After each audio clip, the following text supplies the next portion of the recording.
Hello everyone, this is Robin Threadbare and welcome back to Brutal Legend. We left on kind of a low note. Things haven't changed too much.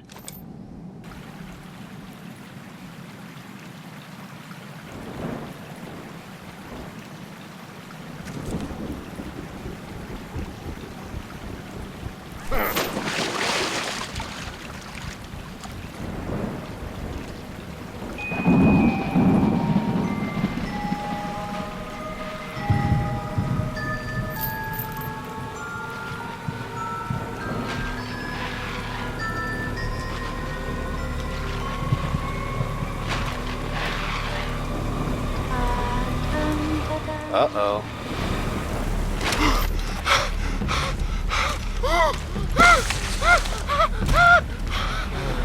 Goths. Eddie! Menger, see you on the board? Too early, man. Take a look down here. It's later than you think.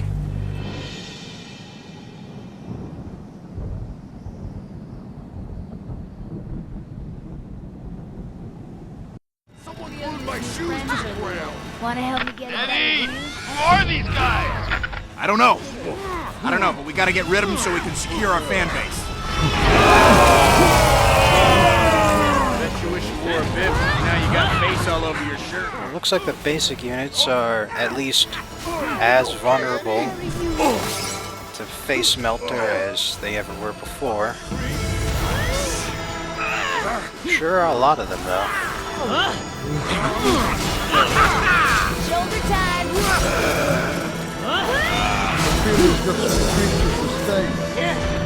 Well, they're getting a little too close to the stage, so it's about time I show this off. Right side! Left trigger, right trigger. That's the last of them. Blows up people on either side. You know who they are, don't you? And the shores from which they drink? All I know is I have to take care of our fans right now. And when you're on the mega stage, you also have the option of healing it. Here, grab my pole. Requires some fans, but Eddie! More doomy dudes coming up the hill!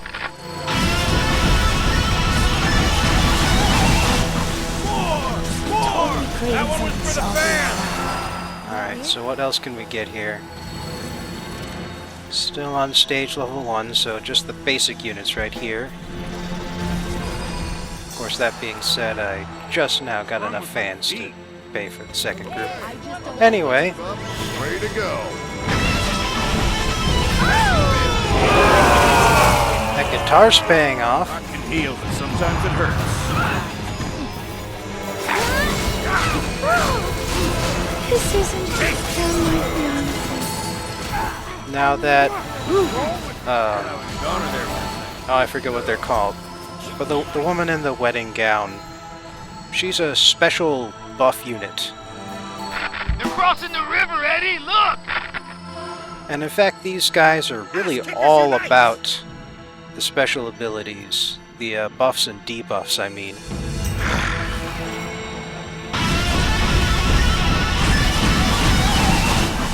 You can only have so many of those bridesmaids, or whatever they're called, out at a time. My neck's not even. But they're pretty effective. They slow down enemy units, and I don't know if you've noticed, but it looks like they also reflect damage taken onto the attacker.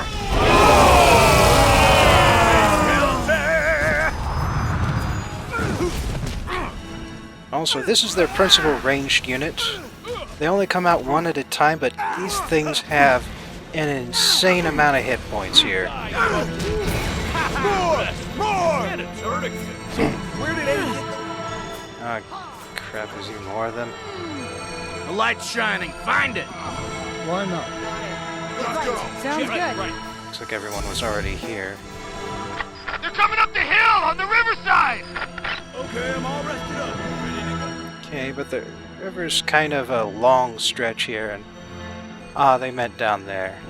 Like tar. What a kill. Okay, yeah, not gonna face that alone here. Go protect. Find the beacon and get yourselves there. Come on, you did it. You can do it. fact, let's hop on into this head splitter. Start taking out groups here. Now the gravediggers, yeah, you get an awful lot of gravediggers per unit that you order. So Face Melter is pretty much the best, most efficient way of dealing with these guys. And meanwhile, you've got these guys, rat guts. That's what they're called, rat guts. Because they have rats in their guts. And they are also insanely high hit points. They don't do too much damage though, they just vomit out rats and deal a slow but steady amount of damage to everything around them.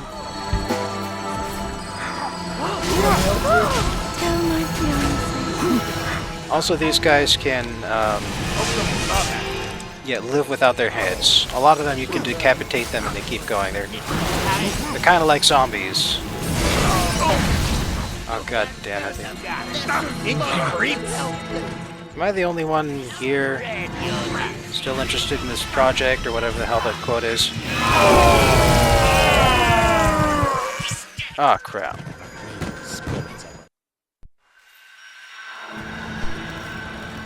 My neck's not even sore. How's yours? Okay, looks like all the units I had out on the field actually died. So, finally he dies. Looks like if I get to that last point over there, I'll be able to call on the fans again. Yeah. You know, surprisingly, this is one of the hardest battles in the entire game here.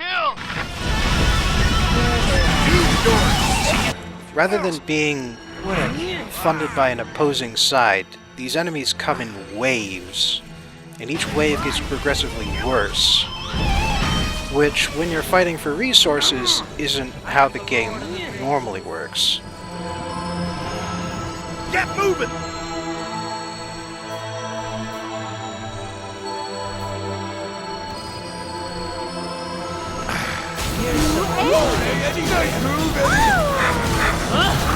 Here they are!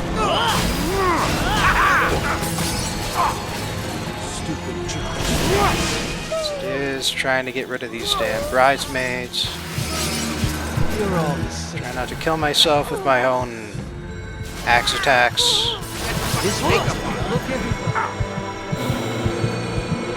My god, there's a lot of those guys out there. Oh man. Try and get the mega stage upgraded again. Heal while I'm up here. The ranged units can attack you while you're flying. But generally you're a low priority target because you can't actually hit anything from up there. God damn. Look at all those.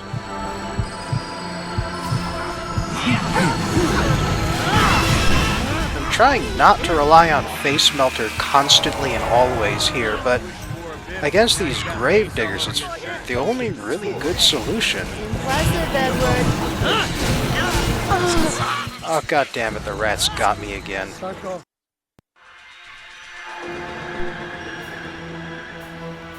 Well, on the plus side, I've got access to tier 3 Let's move! units We now. haven't done our move in a while. Yeah, I know I should be double teaming a lot more often than I am, but Doom dorks! well, they're down to 4 units now. It's a manageable number. Let's see what I can do. Here you are, inside the car.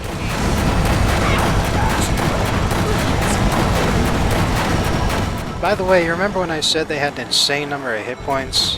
Yeah. Here's where you really get to tell.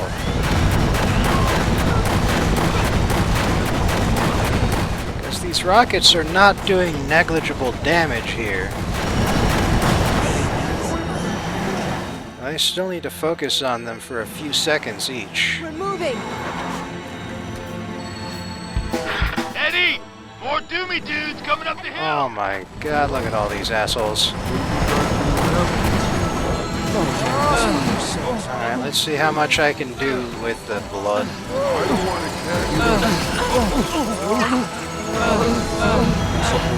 Once they're all collected together, that's pretty useful for doing this.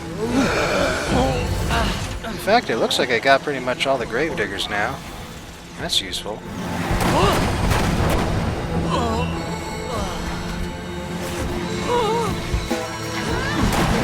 However, my units are very much outnumbered at this point. That's not a good thing.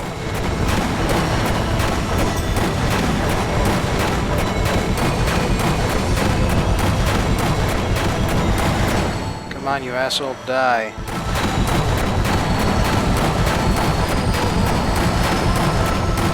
And you too. Honestly, I don't care which one of you dies first. Just, for God's sakes.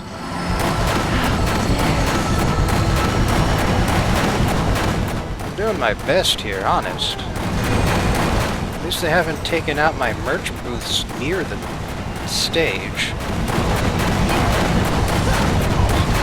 Ah, finally got them both. Now there's just the... Oh, god damn it, I didn't actually kill that one. Sons of bitches. It was near death, too. Of course it was. Hey! They're crossing the river, Eddie! Look! Eddie! Look! Oh shit.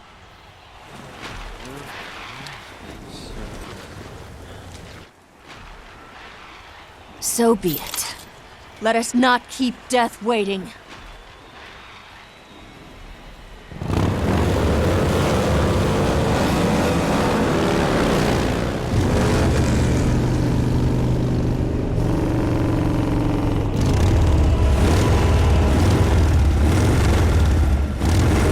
I told you they'd be back!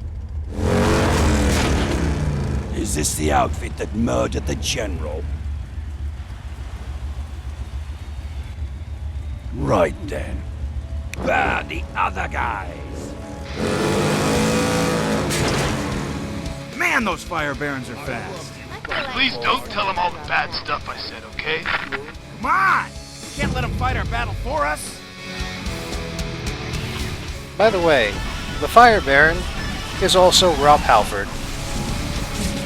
The Fire Baron is, of course, more in line with Rob's own personal... Oh, what do you call that? Style?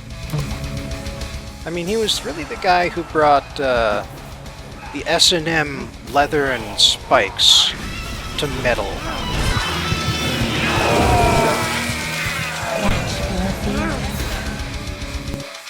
By the way, the giant guy with the organ... God damn, there's a lot of you guys. Sorry. The giant vehicle with the organ, that's actually another buff unit. Even better than the bridesmaids. Oh my god, nice. Let's get the deuce out here.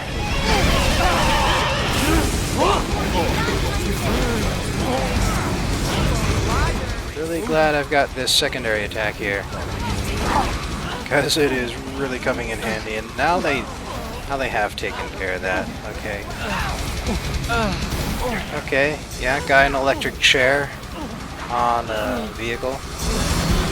Interesting. Oh crap, blew up my car. And that siren means that the stage is taking damage now. Is this even working? Right side! Speaker check, left side! Speakers can only do so much. Metal or what? But the big thing is that while I'm up here I can heal the stage at any time.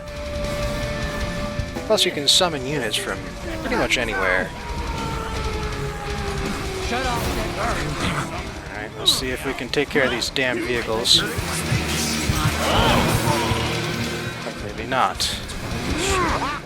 Maybe when all the damn ranged units are focusing on me, I can't do a damn thing. So let's try this. But of course that doesn't kill a damn asshole. Where'd everybody go? Just dealt some damage.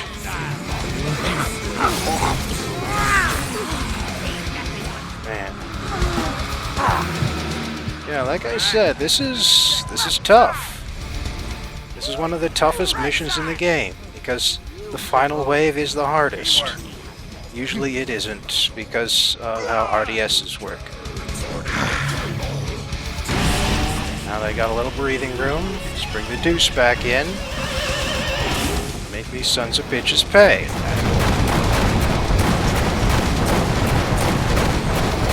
Follow me to the light. There we go. That's gonna turn us around. Alright, we're down to one rat bastard, 2 bridesmaids, and I really hope that's 2 of those hair creatures on the left there. To the light. Okay, rat bastard's dead, but the ranged units killed my car again. And of course there's 3 of them. At least try to harm them. Oh hey! Nice move, Eddie! Finally!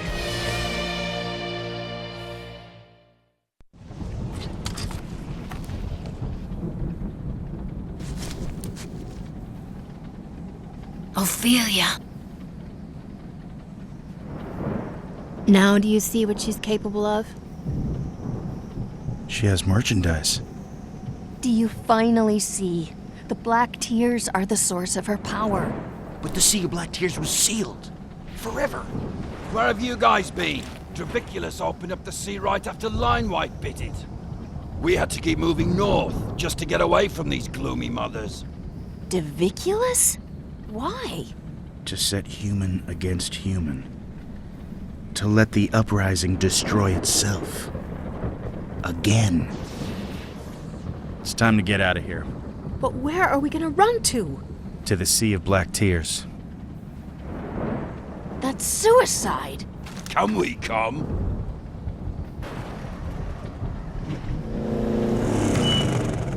I'm gonna go do a little solo recon. When I find a way to get the bus over the gorge, I'll give you a buzz. Hey, no rush. Alright, now's the chance to do a little, well, like he said, solo recon. Take a look around this new area we've unlocked for the first time. Maybe pick up a few lightning plugs, or maybe not. And of course, open a new entrance into the motor forge. And apparently they're called brides. Just brides, not bridesmaids. Rise and shine, ancient portal to the underworld. Alright, let's go see how Ozzy's been doing.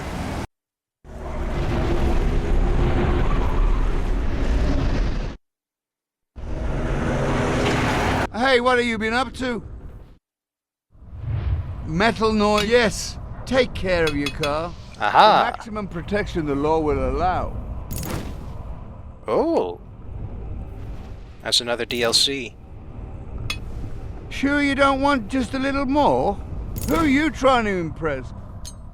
Why not make them come to you? Why not? Let's try it out. We can buff out the scratches while we're at it. Oh, I hate puns. Looks good, though.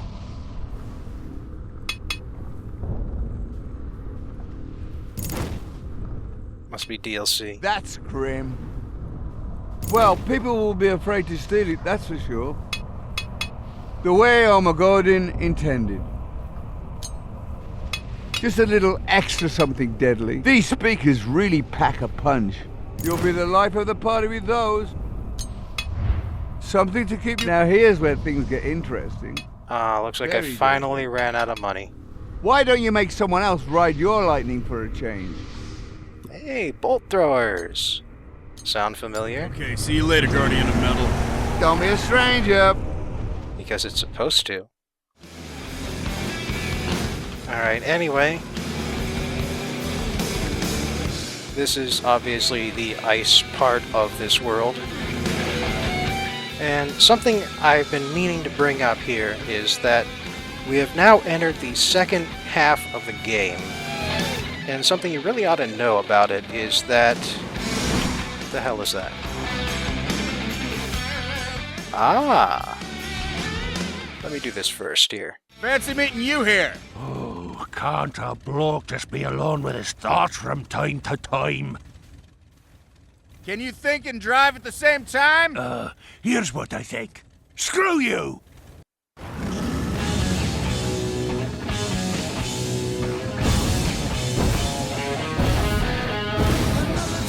Where did you get a rubber band big enough for that toy? God damn it. Well, he deserves a handicap. Do not touch my damn car! It's the only way he's going to think he can win at this point. Good lord, he's moving so fast. How does he do it? Right, so as I was saying, this is the second half of the game, and unfortunately this is also kind of where Buddy! Double Fine started to run out of money. Hey, knock it off! And it shows. Because the plot line will be going into overdrive fairly shortly here. And you'll notice when exactly that becomes true. But I just thought, you know, fair warning that that's going to be happening soon. You're not going to be enjoying the same sort of pace of plotting that we've enjoyed up to this point.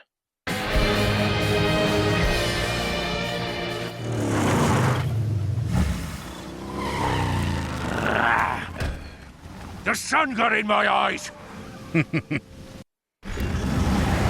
Anyway, not sure if I showed it off, but the subwoofer, it's basically like a bassist in a can. Like, I can now do what what jumping in with a bassist does, but inside the deuce. Anyway, don't want to go back to the old area just yet. It's kind of undergone a few changes. And we'll have a reason to go back there eventually, and I'll show off those changes then. Before that, we've got, hey, another scenic overlook.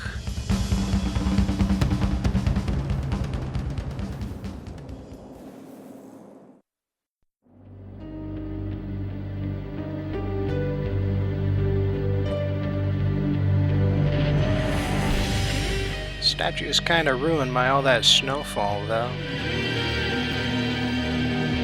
Can't really tell who that is.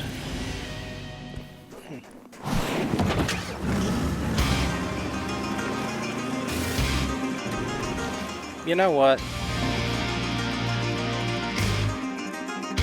I think for this song, once was enough. Oh, but, listen. Top notch. Alright, that's better. Let's get going.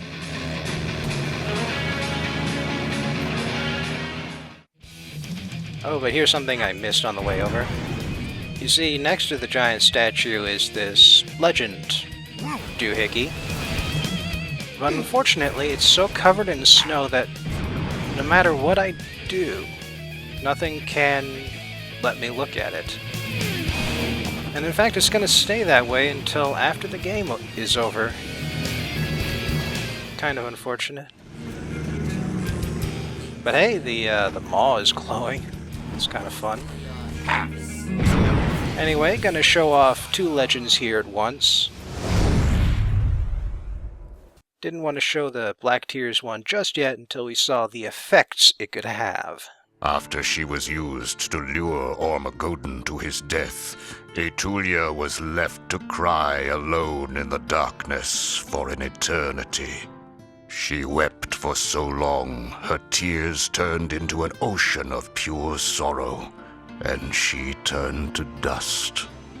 Whomever drinks from this ancient sea of black tears is granted some of Aetulia's power. but also cursed with her all-consuming grief. Most tear drinkers go mad and destroy themselves and everything around them in a murderous rage. The Titans dropped a mountain on top of the sea to keep themselves safe from its allure. But it is said that through the cracks in the mountain you can still hear Etulia singing, inviting passers-by to come lose themselves in her sad waters.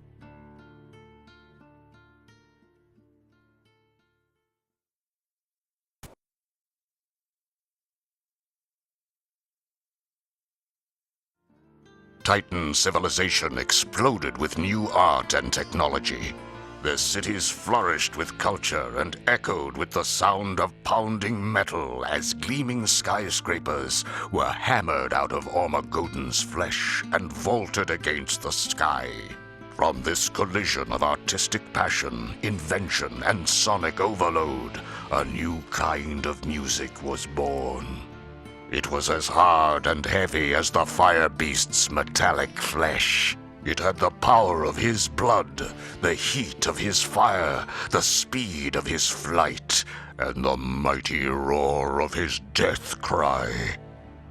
But it also had the angelic beauty of Etulia's song, and a touch of her mournful wail. Its words told the story of a fierce and noble age. It was an anthem of the people, and they called it heavy metal.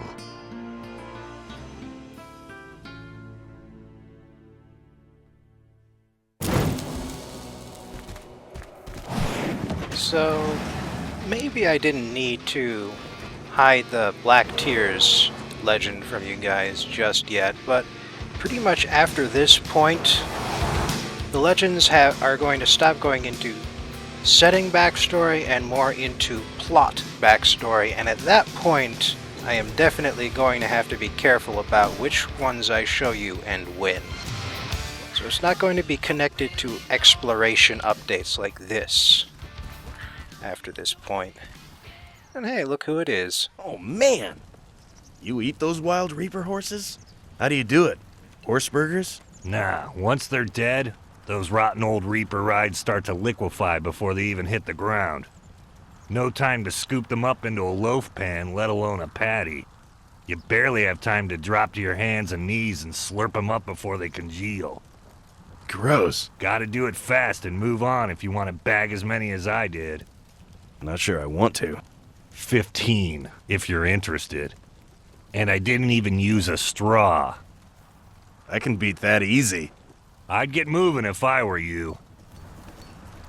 Unfortunately, the Reaper horses are not available on this... Jackass. Yeah. They're not available on this middle part of the continent. Instead, there's a bunch of hexagons. Which, speaking of which, just do this. Come on. Yes!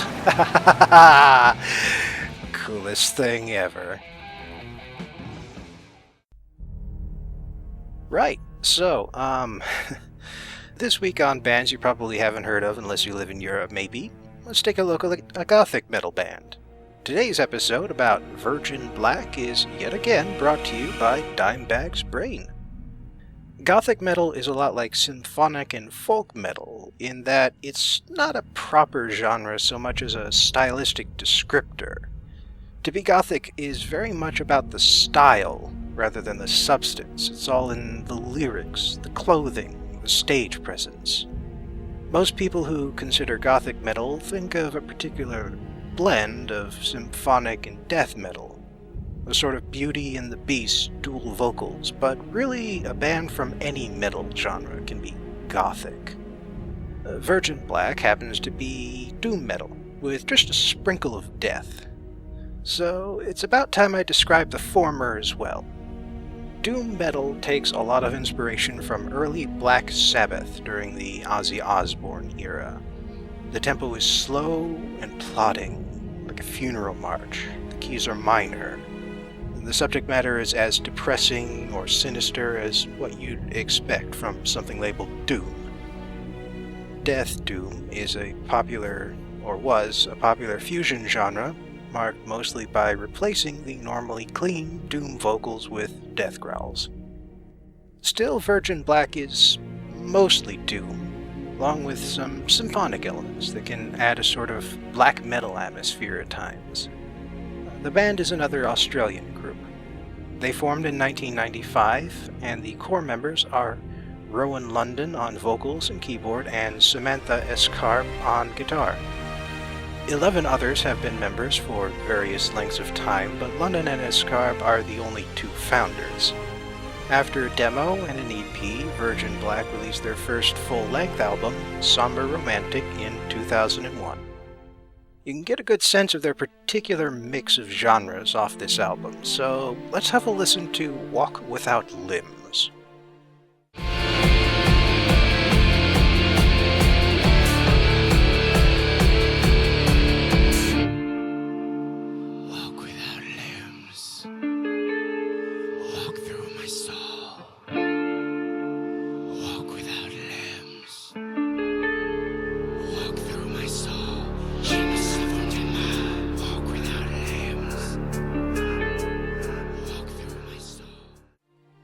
If the lyrics struck you as melodramatic, don't worry, that was intentional.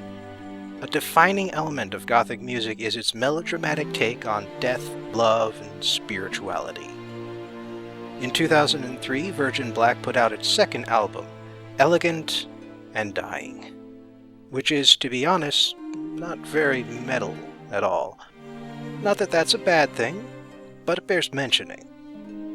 Instead, it focuses more on the symphonic atmosphere, and that, plus a little screaming, is where the black metal elements really kick in.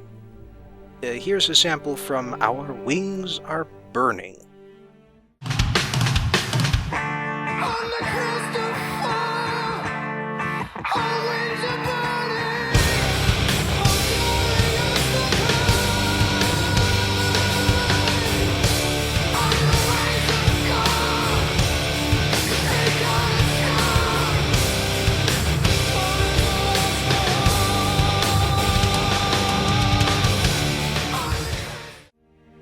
After their second album, Virgin Black planned to put together a trilogy called The Requiem.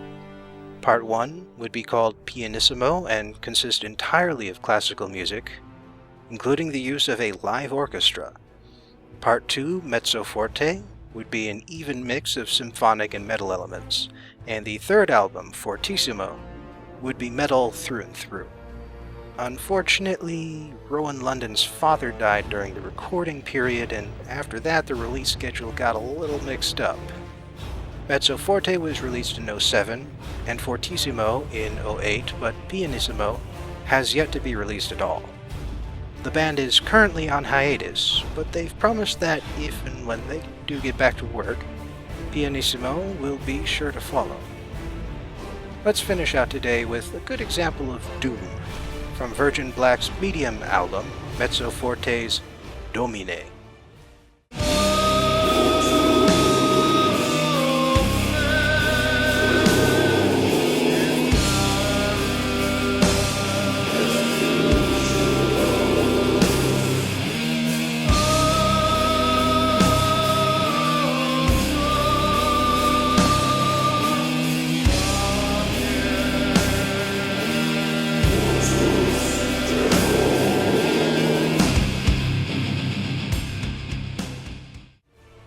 And despite how obsessed over death and damnation some of its practitioners can get, metal will never die.